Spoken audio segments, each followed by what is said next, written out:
It's hard to pick an exact date, for when Nashville took off. But on January 22nd of 2009, Nashvillians made a decision that would position the city for both national and international growth. The English referendum, a proposal that would have required metro government to do business in just one language, failed. That was a major positive statement by the people of Nashville that we were going to be a city about the future. And a year later, in 2010, with the approval of the Music City Center, many believe we were well on our way. Somewhere around 2010 is when all of a sudden you said, hey, wow, there's interesting things happening here as far as places to eat.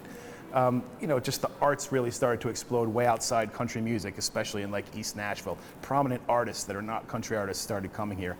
And Nashville really just started feeling like a cooler place. A cool place, backed by business. The rest of the country was still reeling from the Great Recession. We had flood and recession. And I think as the city rallied to come together, then we invested in ourselves when literally nobody was doing any major projects. It shined a spotlight on the city nationally of our own confidence and our own future.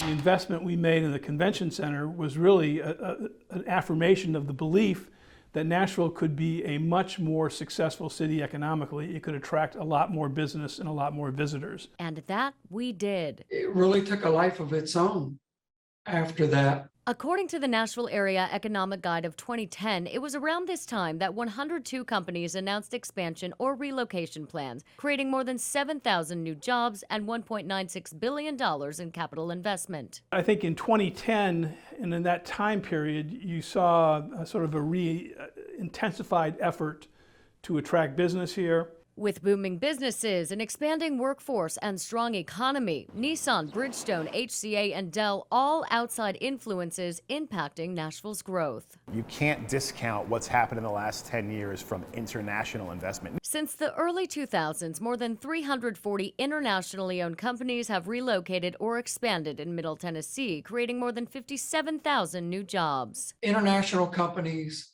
investing in Nashville were that launch to this long-term success. Success that's turned some sour. I miss the old Nashville.